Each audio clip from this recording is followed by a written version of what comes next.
बिघडलेली आहे। जर आपण पाहिलं गेल्या 11 महिन्यामध्ये बीड जिल्ह्यामध्ये 40 खून, 168 अत्याचाराच्या घटना, त्याचबरोबर आपण जर पाहिलं तर दंगली घडवणं, गर्दी मारामारी असे 450च्या आसपास गुन्हे दाखल आहेत पोलीस दरबारी।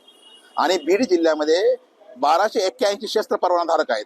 यात गंभीर बाब म्हणजे 250 म्हणजे तत्कालीन 3 महिन्यापूर्वी तत्कालीन पोलीस अधीक्षक अविनाश बारगळ यांनी जिल्हाधिकाऱ्यांना पत्र लिहिलं होतं की 245 जणांवर गंभीर गुन्हे आहेत, यांची परवाना रद्द करण्यात यावा अशी शिफारस केली होती। मात्र ते परवाने रद्द करण्यात आले नाहीत। आणि आज आपण पाहतोय बीड जिल्ह्यामध्ये अत्यंत भीतीचं वातावरण आहे।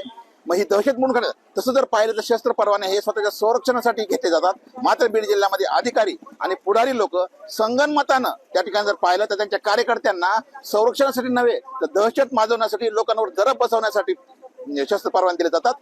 ज्यांच्यावर गंभीर गुन्हे आहेत ते शस्त्र परवाने तात्काळ रद्द करण्यात यावे अशी आमची मागणी। यासाठी आज आम्ही जिल्हाधिकारी कार्यालयासमोर प्रतिकात्मक जे खेळणीचे जे पिस्तूल जे आहेत त्यातनं टिकल्यांचा आवाज काढून निषेध नोंदवला आहे प्रशासनाचा।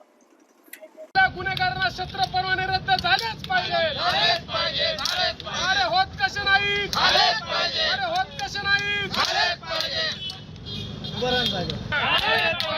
गुन्हेगारांचे शस्त्र परवाना रद्द, गुन्हेगारांचे शस्त्र परवाना रद्द, बेकायदा शस्त्र परवाना देणाऱ्या अधिकाऱ्यावर कारवाई, गुन्हेगारांचे शस्त्र परवाना रद्द, गुन्हेगारांचे शस्त्र परवाना रद्द, गुन्हेगारांचे शस्त्र परवाना रद्द,